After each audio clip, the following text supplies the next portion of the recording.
Hello, sir. I'm Hasita. I will explain what is the pseudo security policy by BAS vulnerability, CVE 2019-14287. So I will give uh, and I will going to do the how to get the root access from by using the terminal commands and all. Then after that, I will give the C code as well. It is similar as the which I using the commands in the terminal. So let's see how it works.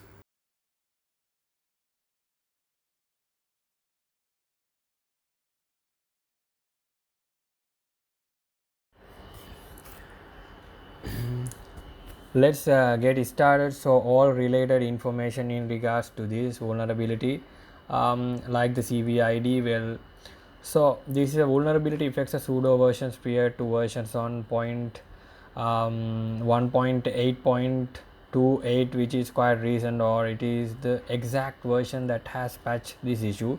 Now I know personally, that tons of Linux distributions, whether they be a server based or desktop based distributions, currently have pseudo versions lower than this. Now you could be in a situation where you are not even using the way you are not even using sudo, but this vulnerability is quite important for me, and actually I'll explain, right? So let me give you a brief uh, explanations of this vulnerability if you are not familiar with it already. So this is in essence a security policy bypass vulnerability that allows users on a Linux system to execute commands as root, right? So they can execute arbitrary commands as root, which is quite important to take note of that. Yeah, because this is essentially the problem here. So this is under the circumstances under which a user has sudo permissions. However, he is not allowed to execute certain commands or all commands as the root user, so they have sudo permissions.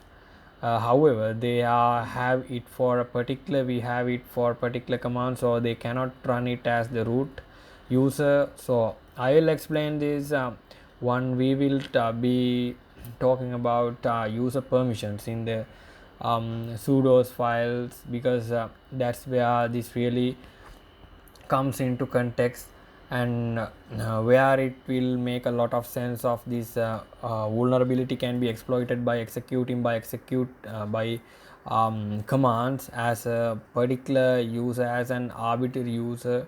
And this means that the suit was filled this means that user has to have the all permissions set in the run specification again. This might not make sense right now, but I'll explain that in a few minutes. So this means that users that have sudo permissions can execute commands as any or all users on the systems. That's the prerequisite for this vulnerability working. This will consequently allow user to run commands as any arbitrary user, which is how this exploit is actually performed, where you specify use id. However, in this case we are not specify the root use id, which is always 0. We are specifying -1, which, as you know, is invalid, and this is where the problem with sudo is, right? So one would execute sudo specify the user with the use id of -1, and then run the commands that user are not allowed to run. They could be restricted to running certain amount of commands, or they could be able to run or all commands, which is quite dangerous as well. So I'll show you this right now. So let me first of all explain a few things here that are quite important. So if I open up the terminal here, let me explain sudo first, right? Because so sudo is a command that allows you to run scripts or programs that require administrative privileges. So it stands for super user to do. For example, if I wanted to perform a task, or I wanted to type in the command that requires super user privileges, say sorry sudo apt get, for example, if only update my packages using the aptitude package manager. So I can say apt get update, right? That's one way of doing it.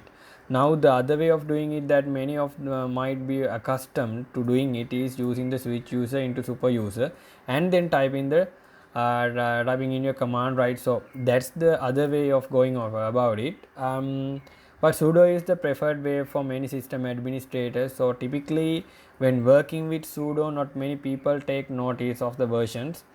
And yes, indeed, there are versions of sudo if you aren't familiar with this. So again, sudo version, if we type, that is, you can see that I'm currently running ubuntu 18.04 LTS. Let me explain few things which is regards to how user information and user accounts are stored on Linux. All right, so each account on Linux has a username. It has a unique identifier, also known as the UID, which is unique for every account, then and is very particular for specific types of accounts. I'll explain this now. You then have your group ID, which is denoted by GID. Then you then have the home directory for the user, and the default shell that is going to be used by the user when they log in. Right now all of this information is stored in the password file. The password file is actually exists within the st folder to again st password, and we just kept the contents of this file, right? You can see that the first user is going to be the root user. It's always going to be the root user, and then followed by any other accounts that you have on the system. Now there's a few important things you need to take note of here. So first of all, let me explain the structure one more time. So the way user accounts are stored in a Linux is as follows. So first of all, you have the username. In the case it's root, you then have the password. Now in the password file you can see that the password are all denoted by an X. The X means that these passwords are encrypted, and because all users on the system can access the password file, these passwords have to be stored in a different file called the shadow file, right, which can only be accessed by the server by the root user, which I'll show you in a second. So you can have the username, the encrypted password. You then have the use ID. Now use ID for the root account is always going to be 0. That's something very important to take into consideration there. Here you then have the group ID, and then you have the home directory, and finally the shell that this user will be locked into once they log in, or the shell that they'll be prompted with. So in most cases it's going to be bash or the born again shell. You should also be you could also have the bash shell, which is quiet and uncommon, right? Yeah.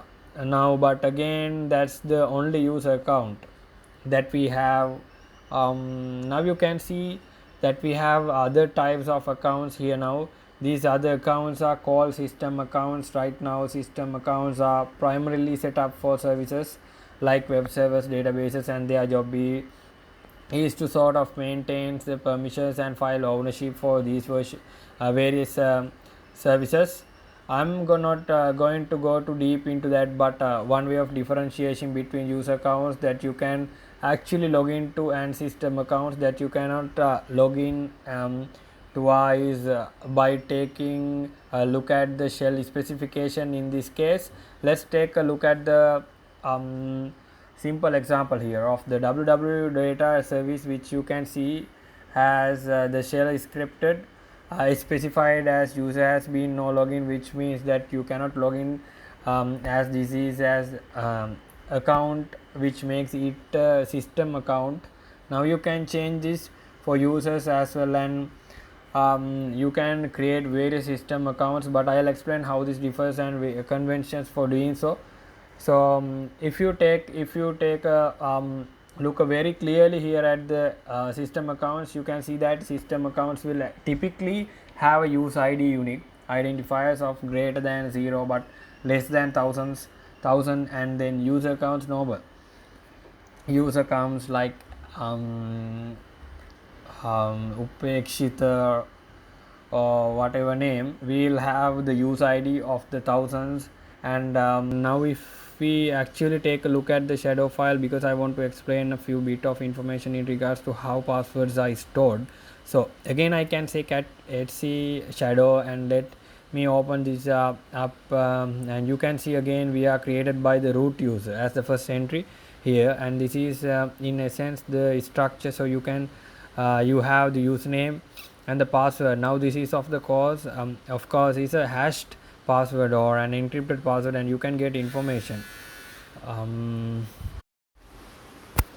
in regards to the to a type of hashing algorithm used by taking a look at the number that is encapsulated by the dollar symbols here. In this case the number is 6, which tells us that we are currently working with the hash password that was hashed using the SHA 512 512 or SHA 512 hashing algorithm, which is quite strong and is pretty much the standard when it comes to Linux password being encrypted.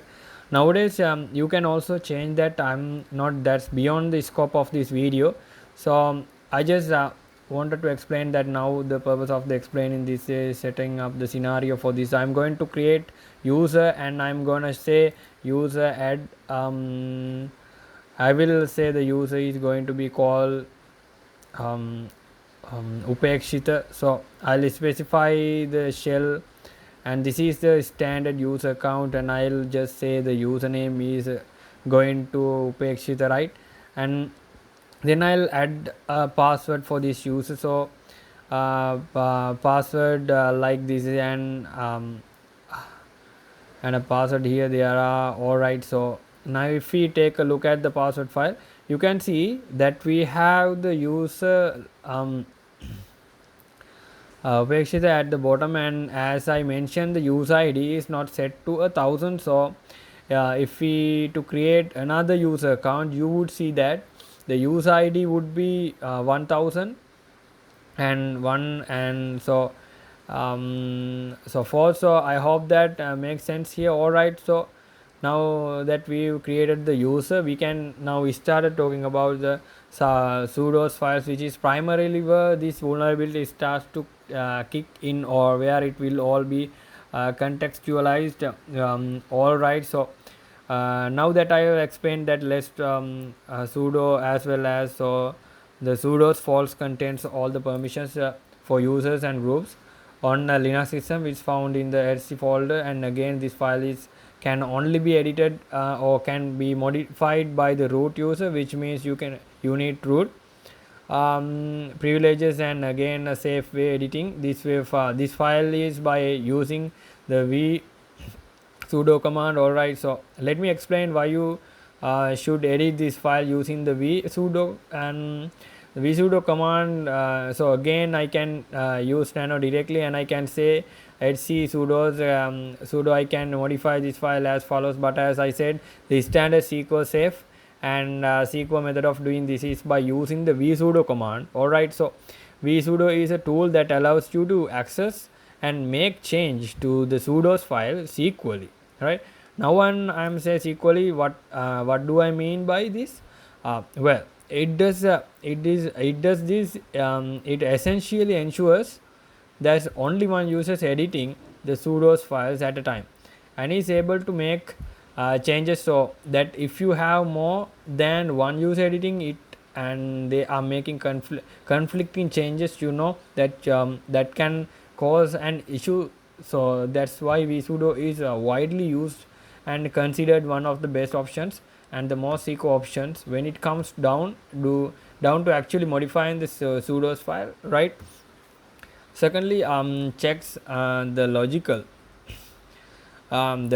errors with the permissions that you are setting. So if we have set any incorrect permissions, it will actually tell you before you can actually exit the file that they, hey, you have made some incorrect changes here, or changes that don't make any sense. Could you please go and edit them, or make sure that they are correct once again. So a very good tool. So let's actually get started with it, and we are going to create, we are set up permissions for the user Apekshita. So I'm gonna say vsudo, and as you can see, I'm currently running as root, one of the prerequisite now by default.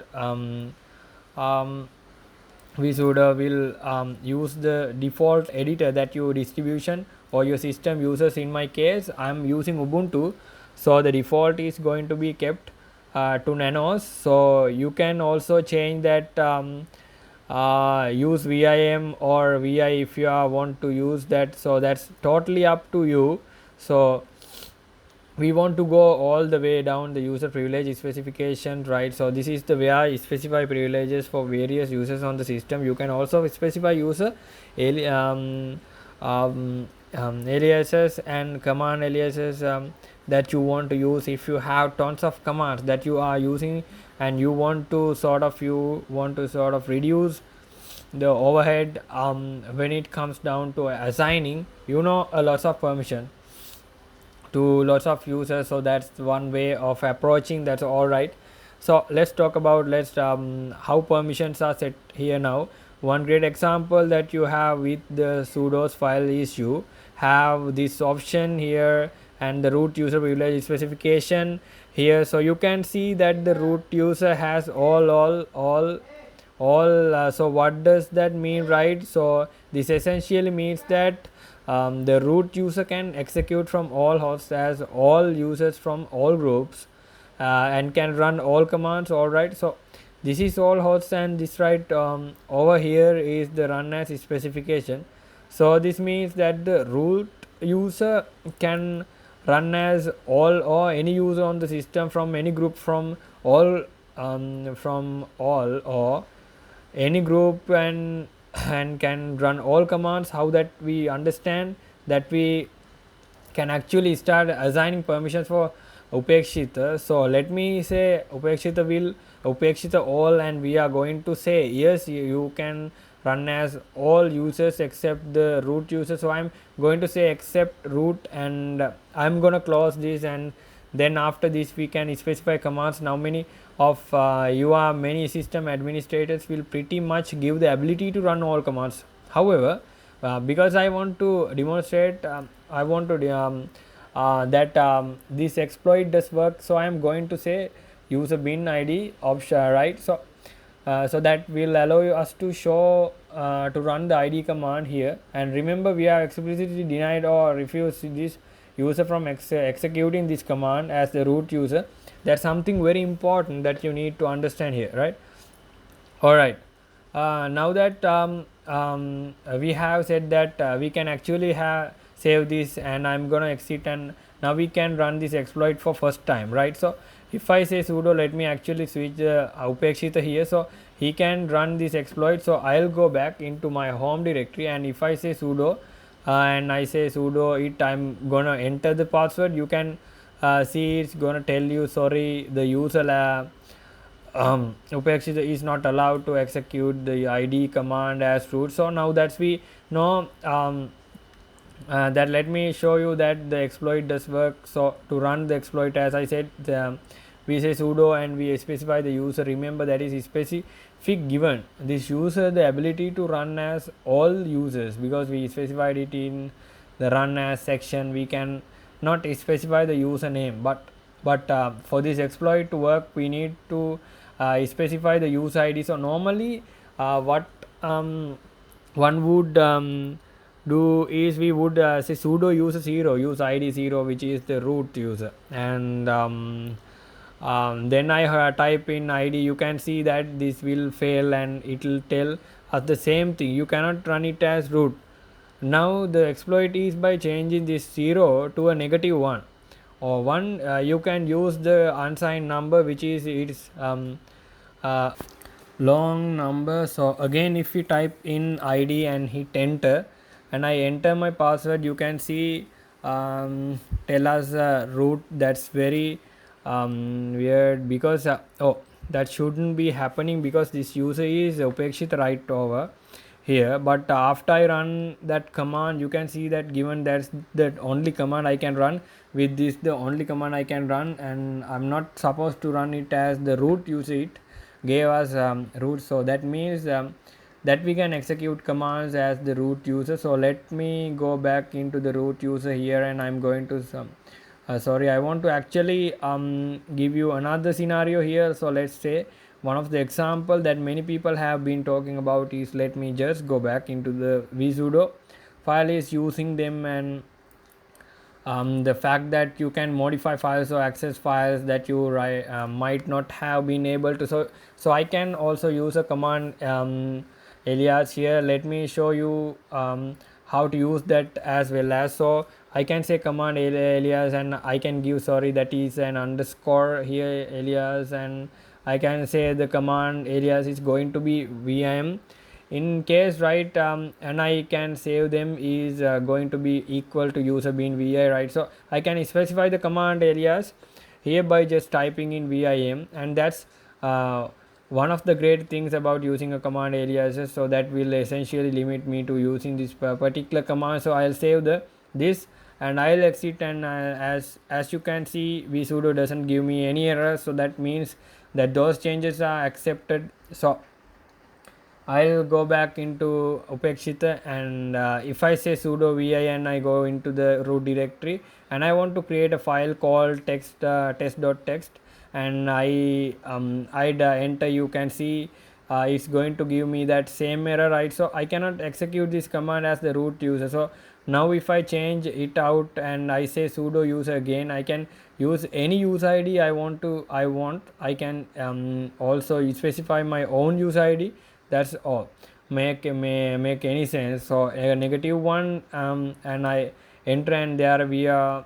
So I can type in hello world for example, and let me just quit, and you can see that I was able to write the changes in exit. So if I go back to root here, because I know it will not be able to browse the directory and go to my home directory. Yeah, let me list all the files. You can see we have the best, you have the test, sorry, you have the test text file.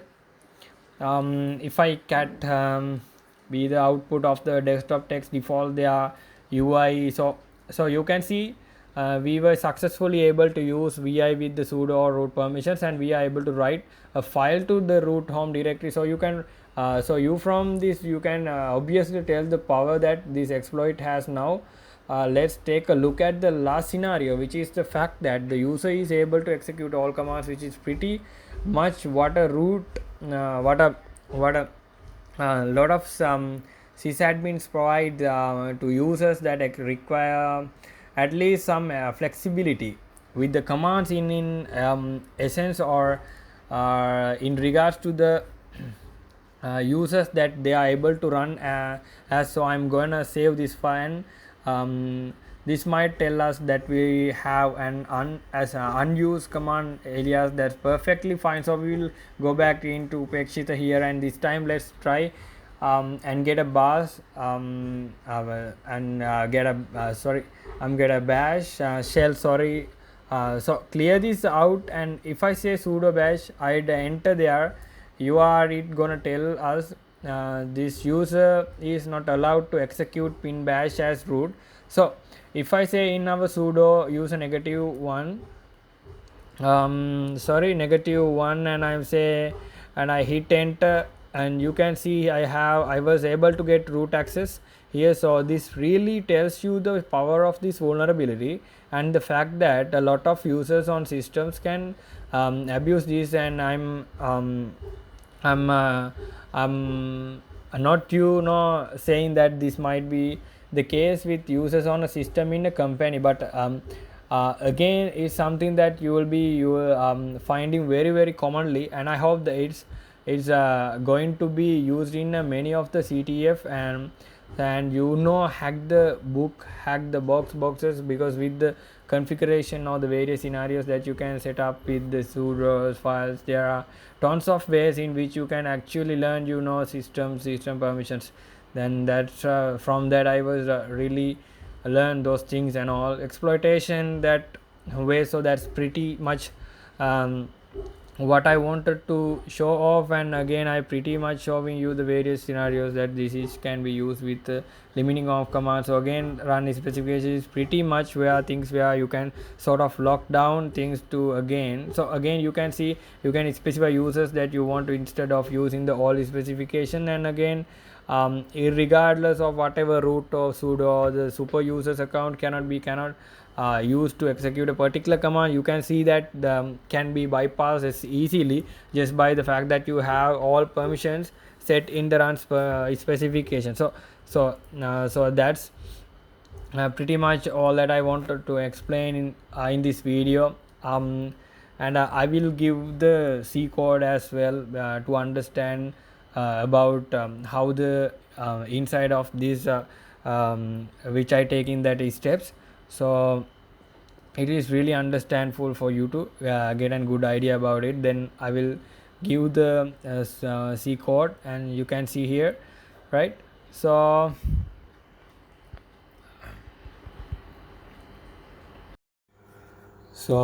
from this C code I can exploit after I can get the root access instantly without going to coding in the terminal and get the root access.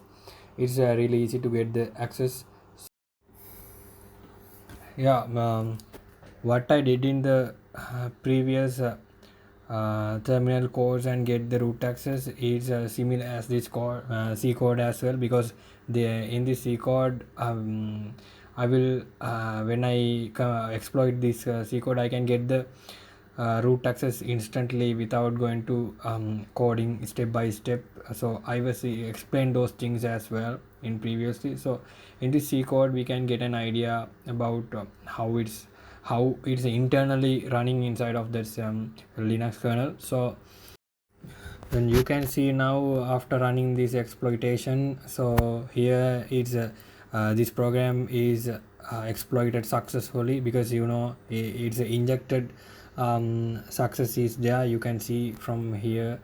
So I think you get a good idea from this this video which I explained about CVE 14287 2019 step by step. And so now you have knowledge about what that vulnerability is. And actually I was gave the C code as well, so you can see from that how that exploitation is successfully injected and all. So those are the things, and thank you.